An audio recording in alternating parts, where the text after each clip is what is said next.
I have to admit that whenever I was asked, which lesson did I want, I kind of looked at this one and I thought, this one can't be too hard. And then I started getting into it, and I got to tell you, it's a lot harder than you think it is. And then I didn't like some things, so I changed it around. And what it comes down to is, tonight we're talking about godliness in our families. And whenever we look at our present age, when we look at our present state in this country, we have to realize that families are under attack each and every day. At the same time, I recognize the lesson that everybody was given tonight to look at. And I wanted to kind of give a disclaimer that tonight we're not going to talk about marriage and divorce. That's not the intent. I'm taking those two items off the table. And it's not that we don't need to have a good rooted foundational understanding of what those topics are. It's that we've got some other things out here that are happening that I think are coordinated, that I think are interconnected, that we need to talk about. We think about godliness in the family. And I'm also assuming in this that it's not that your family is ungodly, but how do you take a godly family and keep them godly given the throes that you get every day, getting the problems that you have every day, given the societal issues that are going on? How do you stay godly? So there was no assumption that anybody has and by the way, I've been in insurance for 30 years. I'm used to disclaimers. So I thought it might be nice to just write one of my own. I've done plenty of them. And all this says is that we got other stuff to talk about. Whenever we look at the challenges within a family, they're all interconnected. We've got this issue of marriage. We've also got the issue of domestic partnerships. We've also got the issue of civil unions that we're going to talk about tonight. We've got this thing called and I hope I say this right, a throuple. Okay? Somebody's heard of them. A throuple. What's a throuple? Why is it an issue? Why should I know anything about a throuple? Okay? What difference does it make? How about the transgender issue? Is there a difference between a person's sex and a person's gender? And where did that come from, by the way? And ultimately, what's the price of innocence? Because whenever we look at the scriptures, we're told that we are to maintain this picture of a child. We're going to get into that. Matthew 18, verse 3. So whenever we walk through these interconnected issues here, I want us to be thinking about it. And by the way, the first half of this, I'm going to try to get through relatively quickly so that we can get into the Bible. I need to get some background laid first. But then I want to talk about what does the Bible say about some of these topics. So whenever we look at what is marriage? Now the year was 1996. Think back. 1996. Where were you? Okay. Bill Clinton was the president of the United States. There happened to be a court case in the state of Hawaii that reached the Supreme Court where 3 couples, 6 people went to the Supreme Court and said, we believe same-sex marriage is a good thing. And they sued over it. They sued the state of Hawaii over it, went to the Supreme Court. Guess what? The Supreme Court in Hawaii in 1993 said, you're right. Nothing in our Constitution forbids that. So it's okay. Well, Congress got hold of this in 96 and absolutely had a tear because we had a piece of legislation called the Defense of the Marriage Act come out. It was a federal law enforced in 1996, specifically denied the same-sex couples all benefits and recognition given to opposite-sex couples. See, that's what they were suing for. They wanted all the rights and privileges. Well, the federal legislation literally said the union of one man and one woman constitutes a marriage. Well, guess what? In 2022, that was reversed. That was reversed with, and I love some of these titles, the Respect for Marriage Act. Federal law that repealed DOMA. It defines marriage for purposes of federal law as a legal union between two individuals. It doesn't define. And it says that those same-sex people have all the rights and privileges of any other married person because they are considered married by federal law. Hence, in 2022, same-sex marriages became legal in the United States if a state would marry them and recognize them. That's issue number one. Now, what came out of that? What came out of that issue is something. Sorry, let me get back. Okay. Some of my graphics are not showing up tonight, but it's really pretty slides, by the way, on my side. Domestic partners came out of this. Cornell University goes into some detail trying to explain that a domestic partnership is just whenever two people have a domestic relationship, but they don't want to get married. They may not be able to be married. There may be some legal issue that keeps them from being married. However, they can join themselves together in more or less a contractual relationship called a civil union. And you know what? They can now be considered under the law as having all the rights and privileges of a married couple without being married. Some people refer to this as having a life partnership. They try to soften it up a little bit. This is my life partner. It doesn't have to be same sex. It can be opposite sex. And notice in the last paragraph here, the reason they do this is so that they receive inheritance rights, employment rights, property rights, paternity rights, parental rights. They don't want to be married under the law, or they can't be. So this is an option. Think of it as a trial period. You just want to rent the house instead of buying it. Okay? Well, it even goes one step further from this. We've got same-sex marriage that's been, bannered around. Federal law recognizes it. As long as the state approves it, it's okay. We come down to domestic partnerships, which, by the way, in insurance, I deal with this probably every day. Why? Beneficiaries, covered parties, insurable interest. There are insurance concepts where marriage is a requirement. This was passed and done so that you get around that without having to sign the piece of paper for the marriage license. Well, guess what happened October the 8th, 2023? Forbes magazine presents an article that says, Throples are having problems. Well, what's a throuple? A throuple is a domestic partnership involving three people. Well, I thought that was illegal. Well, that is under marriage, but not under domestic partnerships.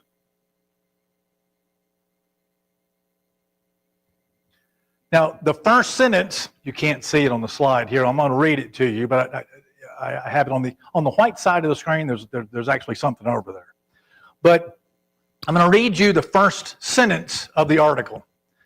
Despite society becoming increasingly open-minded, non-traditional relationships like throuples, romantic relationships between three people, still face a set of unique challenges. And I want to scream, no, duh. I cannot imagine. But in this article, a psychologist is going to explain how to structure that relationship so there's not a problem, so that it works out well for all the parties in your three-person domestic partnership. We have another issue that goes on. We have gateway legislation that happens. Remember the reform of the Marriage Act? There's a piece in that actually says, in 2022, the second paragraph, the second sentence actually reads, diverse beliefs about the role of gender in marriage are held by reasonable and sincere people based on decent and honorable religious and philosophical premises. Therefore, Congress affirms that such people and their diverse beliefs are due proper respect. What does that mean? What does this give rise to? Because right here it says, we understand people have a different belief in their gender. Not sex, their gender. Yes, sir. Yeah. Bottom line. We're going to get, Tim, we're going to get to that in just a second, but you're right. All the cards are off the table. Anything you want to put down is due respect under the law. Now, here's something I want to stop for just a second. I'm throwing a lot of stuff at you. I want you to think about your family sitting at home, you're having dinner, and the next PTA meeting is coming up, and Sally comes up to you one day at school and says, I want to introduce you to my mom and her best friend and her husband. How do you react to that? Do you stand aghast? What are you talking about? Well, we all live together. We're all in one big happy family. In case you didn't notice, our school system has been inundated. Books in the library, inundated. Conversations, cartoons on Saturday mornings, inundated. Tim, everything's fair game. I think it's interesting that on the previous slide, well, you can't see it, but it says, despite society becoming increasingly open-minded, non-traditional relationships, did you hear that? The society is becoming increasingly open-minded. What does that mean? It means there's no rules. How do you keep a family godly whenever there are no rules in the very structure and fabric that we're trying to maintain? How do you do that? It's hard. It's difficult. Okay. The top should say, what is the difference between a person's sex and their gender? Francis here has this great quote that I found in a magazine. Genetic factors typically define a person's sex, but gender refers to how they identify inside. Now, 25 years ago, whenever we were doing insurance applications, there was a box on an application that said sex. After several lawsuits, we were all in the insurance industry forced to remove that three-letter word off the application, and we had to put gender because it's too defining. I don't see myself as a man anymore. I don't see myself as a woman anymore. So the M or the F doesn't qualify me enough. I have one standard answer that I tell people when they bring that question to me. What's on your birth certificate?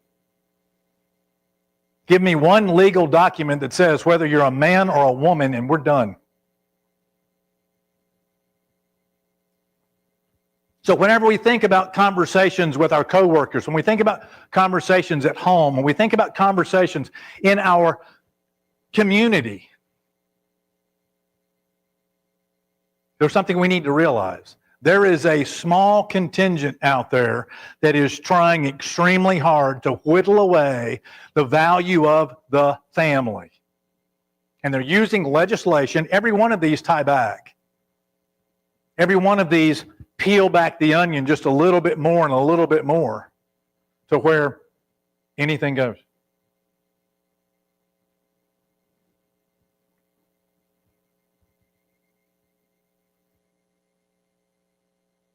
That one showed up.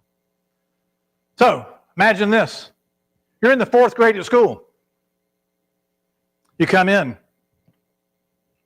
Your teacher comes up to you and says, "Hi, Sally. How are you today? The girls' restroom. Let me show you around." She goes, "I'm not a girl.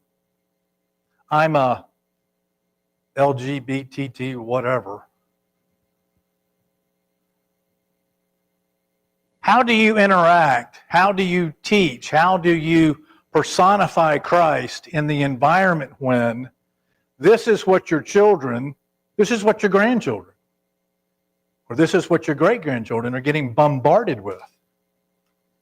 Pick up a newspaper, pick up a magazine. Oh, sorry, we can't do that either anymore.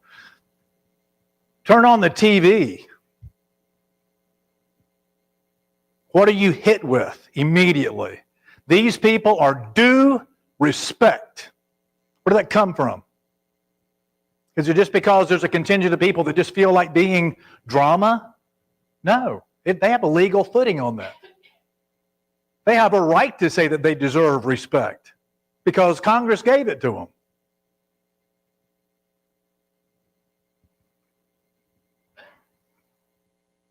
What is the price of innocence? Now, I have a confession in just a minute. I'll tell you what I did with this in just a second. This is way too small for you probably to read.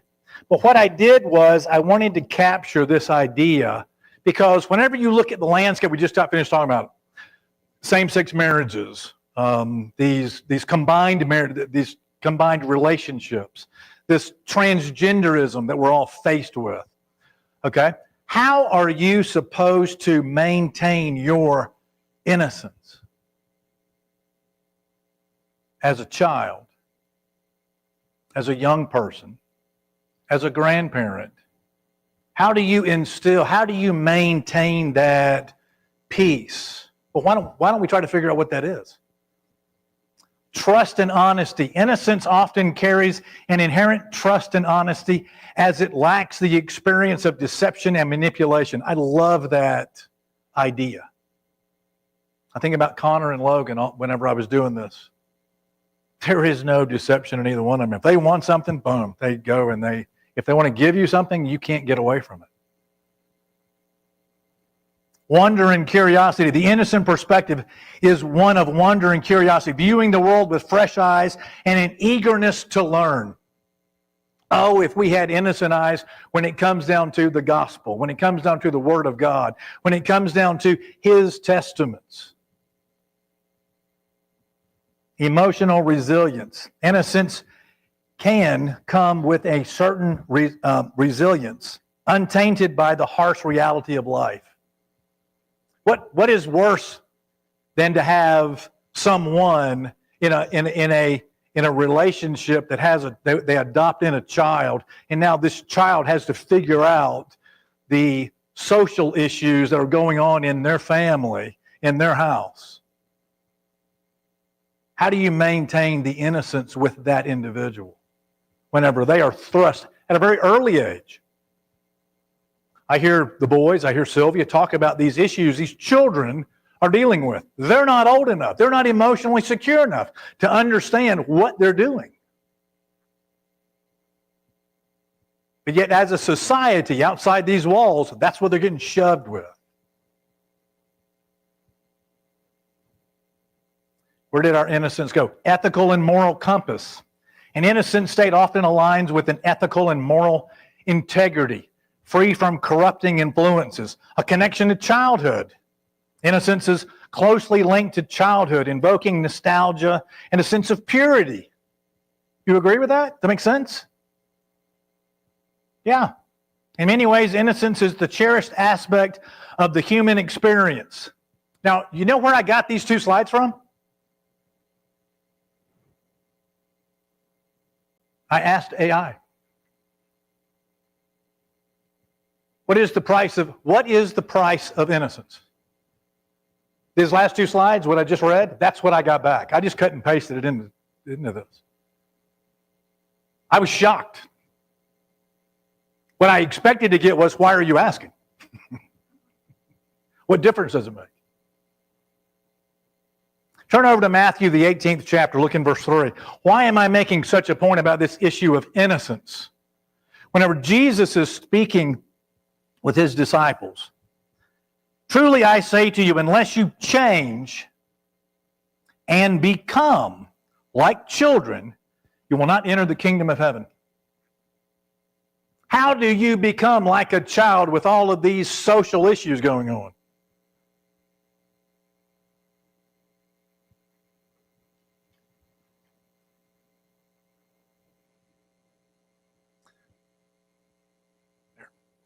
Well, I went one step further. I asked AI, well, fine, if you get innocence, now help me understand what a godly family is. What is a godly family? A godly family is a family that functions according to the biblical principles and is led by parents who are guided by God's Holy Spirit. I didn't change one word of this. God's purpose for families is to produce peaceful societies, and godly families are said to do this by modeling God. Parents teach and model what pleases God, and children listen and grow to the ways of God, following God's instructions. Families obey God's instructions about caring for one another, which serves as training for how to care for the church.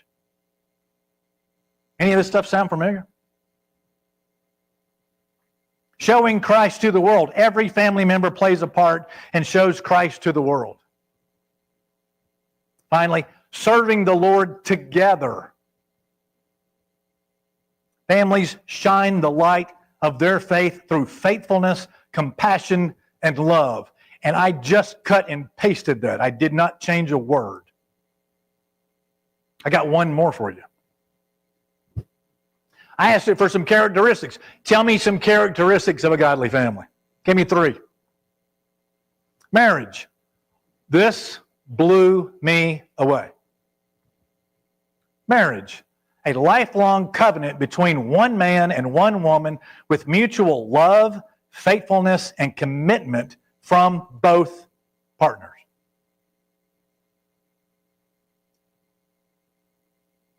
Family roles. Every family member has responsibilities, duties, and roles to perform. Discipleship. Again, shocked me. Discipleship. Families should dive deep into discipleship, not just go to church on Sundays.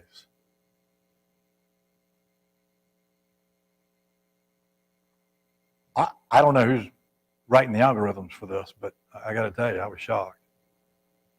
I was quite frankly blown away by, wow.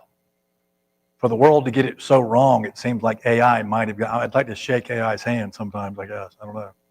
But it seems like on the 3 questions I asked, they came, did a pretty good job.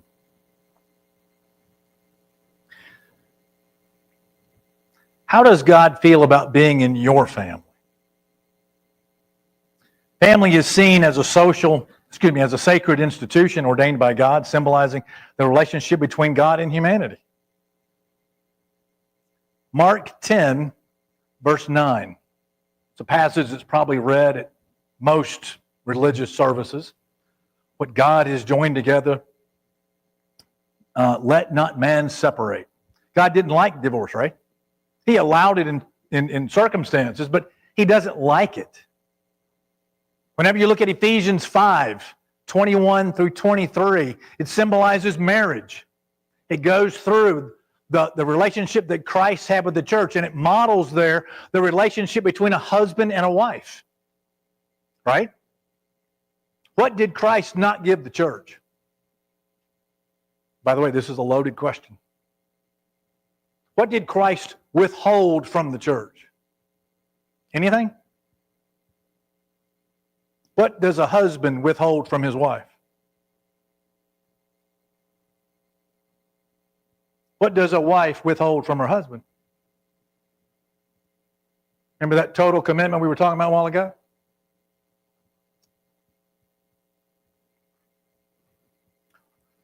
So whenever we look at the definition of a marriage, if you would turn over to Genesis chapter 2, verse 24.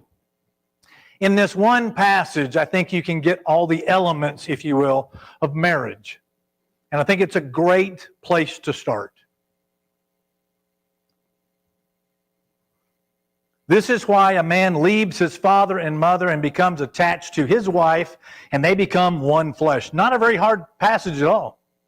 It's very simple. But within the elements of this sentence, we get the essence of what marriage really is. You see, you have a mature man that does what? He leaves his father and mother.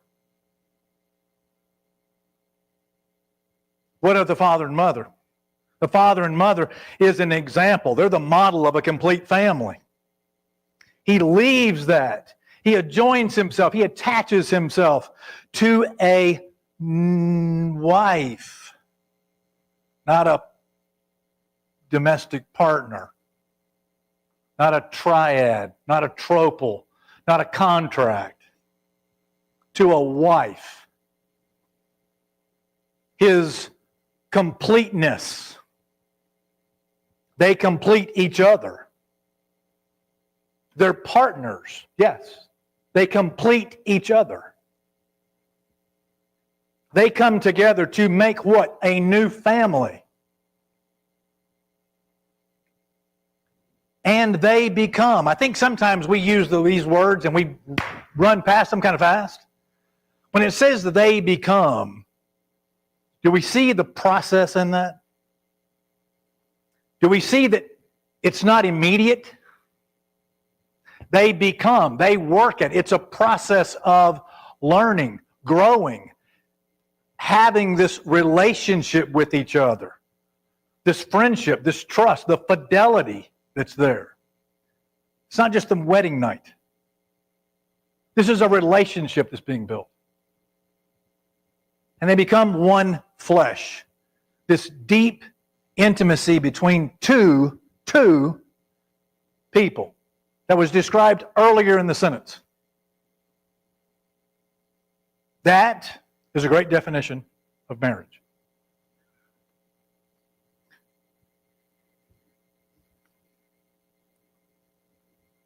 How do you get God into your family? Turn over to Titus, the 2nd chapter.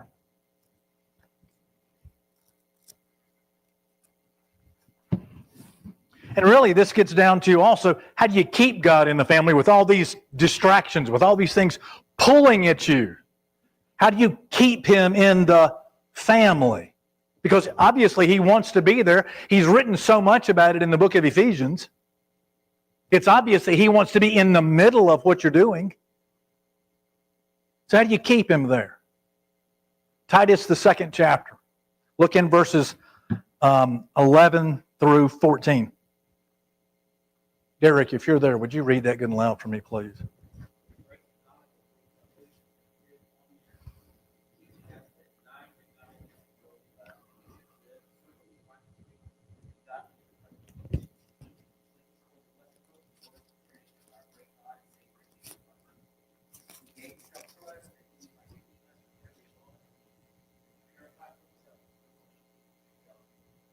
So what do we do with that ungodliness that we run into? Do we absorb it? Do we put up with it? Do we tolerate it? Well, that's just this one time. We don't have to worry about it.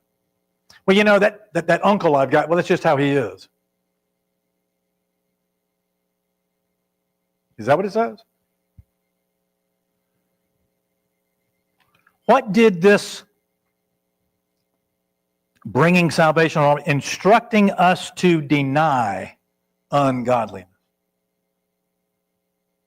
Instructing us, teaching us to deny ungodliness. Are you paying attention is the proverbial question. Are you being taught? Worldly desires. I misquoted a passage the other day. I meant to say Romans 13 at the end of the chapter there. It says, make no provision for sin. Do we set aside time? Do we set aside items? So, you know what, I can get my fix. As long as nobody knows about it, I'm not hurting anybody.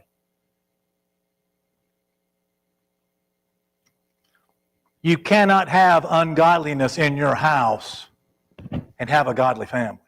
Period. To live self-controlled, upright, and godly lives. Wow. If there's not a sermon in that one, I don't know. I mean, there's your 3 points, guys. To live sensibly. Is that common sense? Sounds like it. I mean, I didn't look up a Greek. Well, I'm not a Greek scholar. I'm not Ray. I haven't taken Ray's class, but I can tell you I can read.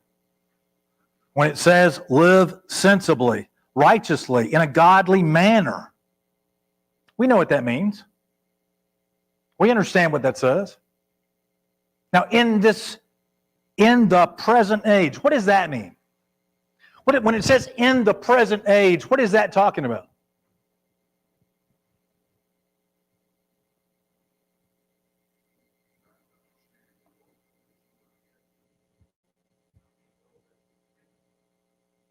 How can you renounce what you don't know? Now, there's a point I want to drive a peg right here. Whenever I worked for the government, I got certified. I was forced to get certified. I didn't do this by choice.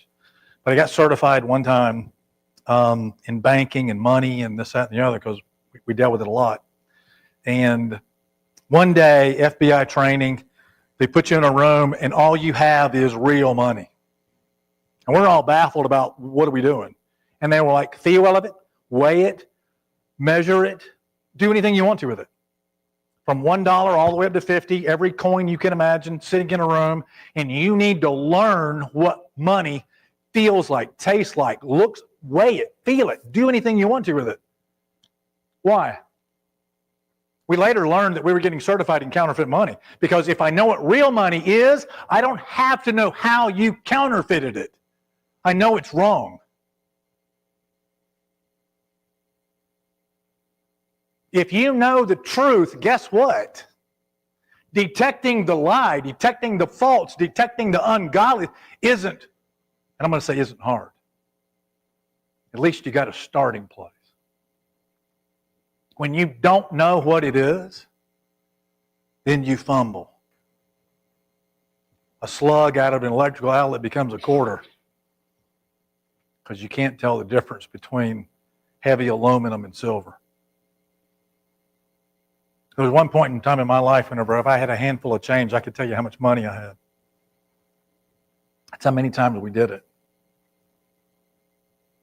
Waiting. Is anybody in here patient?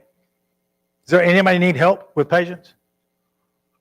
What's it like to wait? It's brutal. It's tough. It's hard. What is this waiting that we're supposed to do?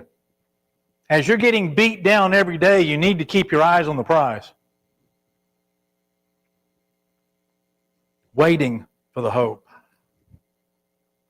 So, how does a godly family have an abundant life in the world and remain righteous?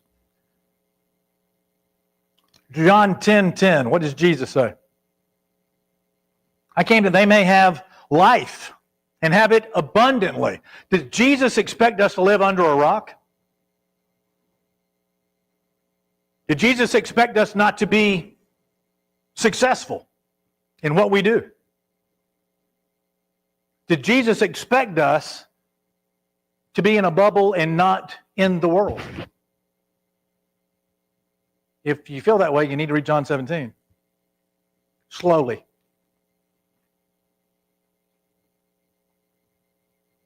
He prays to keep us from the tempter, but not to keep us out of the world.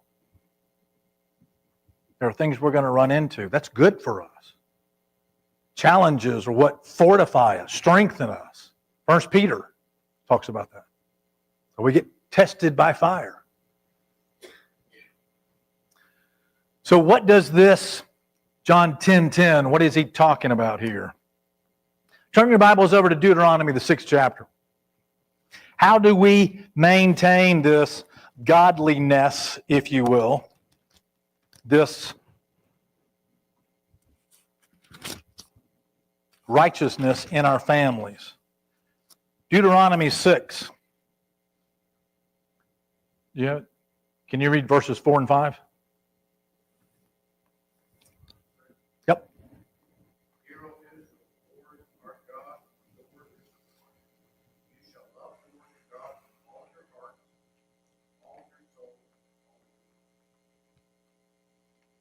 Okay. Whenever he's talking here, what does he say you are to listen to?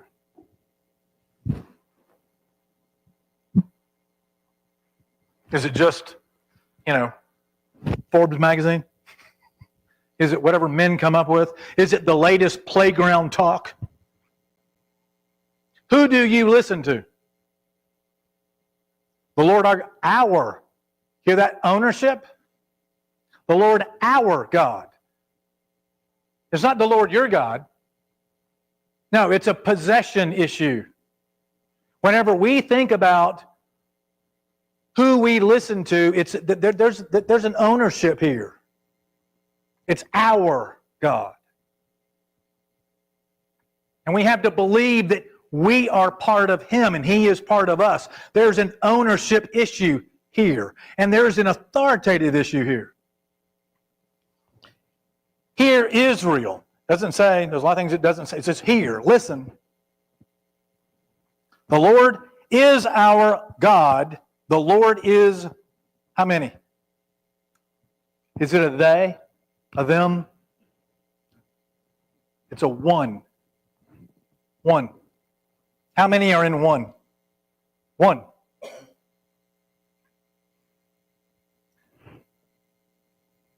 I had a conversation one time with a guy at work, and I asked him, he said, Michael, in the Bible, one doesn't mean one. You got to understand this, man. And he went through this lengthy discussion, and I asked him one question. I said, how many wives do you have? He goes, one. I said, does she know about the other one? And he was like, he kind of laughed it off, like, funny. And I was like, no, that's the point. One is one. One means uno. We're done. One mind.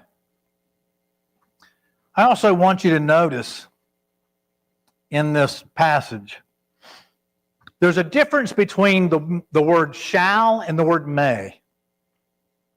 And I think sometimes we confuse those two words. What do you think the word shall means? My children know this exceptionally well. What does the word shall mean? Yeah, we're done. It's a commandment. What does the word may mean? It means you got some latitude, right? You got some wiggle room. I might do this, I might do that. You know what? We might do, what does this say? Does it use shall or may? Shall. You shall love the Lord your God with all your heart, with all your soul, and with all your strength. Is that the only time these words are used? Oops, you know what? I forgot to move the slide. You can't read that. Picture of lamb. A lot of sheep in this picture. All right. Turn over to Mark, the 12th chapter. Look in verse 30, 31. Is this just an Old Testament concept? And it's outdated. It's not in the world today. We don't have to do this. It was washed away, right? What does Jesus say in Mark 12? What is the first commandment?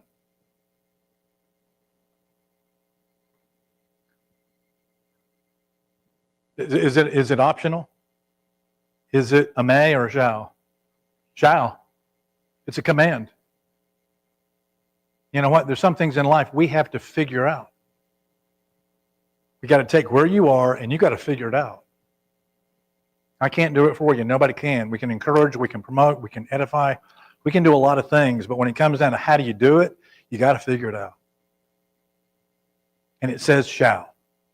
And it's with everything you've got. All right. The next piece.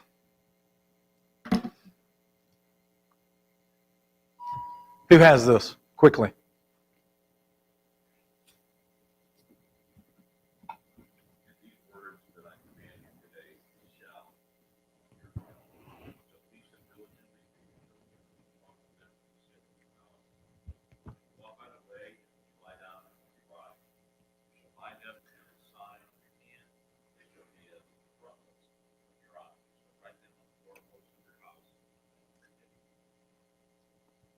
How do you deposit the Word of God on your heart? What does that look like?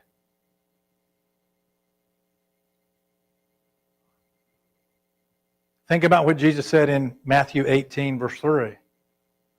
Change and become. It's a change of heart. Concepts don't change, right? Matthew 18, verse 3 says, change and become. This passage here is telling us to apply these things. Now, do I get to sprinkle a little bit of my own opinion on that? This is what mom and daddy have always done. Here's the tradition of the family. This is what I don't believe in. You know. By the way, God expects me to be happy. Do we get to sprinkle those kind of things on top of what he said?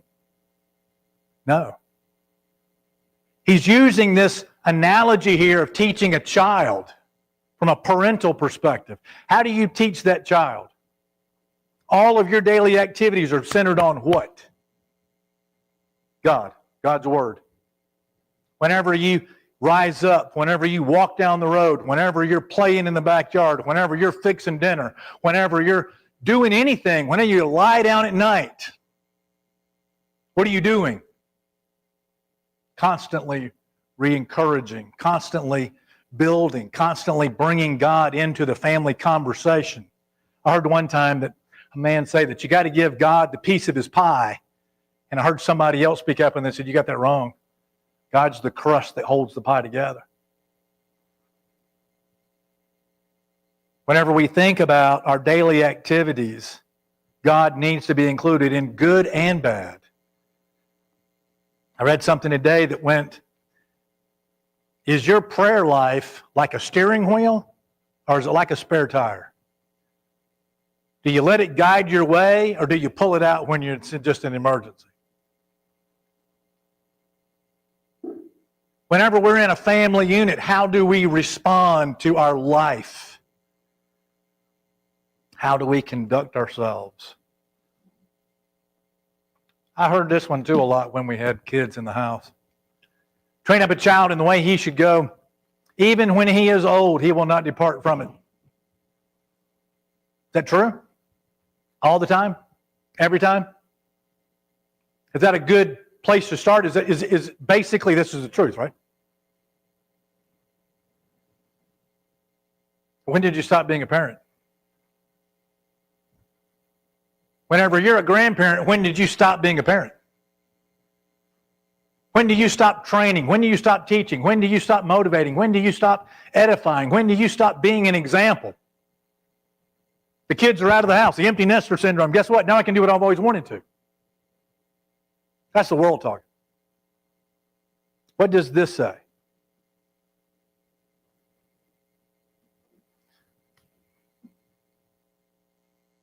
And you know, all of us are tough cases. All of us have had our problems. All of us have had our struggles. All of us have fallen from God at some point in time or other. But is God the strongest influence in your child's life, regardless of how old they are? Because if he's not yours, don't expect it to be in theirs. In Psalms 18, verse 16, I have turned to this many times. He reached down from on high and took hold of me. Nothing is more true than in my case. I'm sorry tonight that I didn't give a lot of opportunity for conversation. Could be perfectly honest with you, I didn't know how this was actually going to come off. But I appreciate your attention very much, and I hope this has been helpful.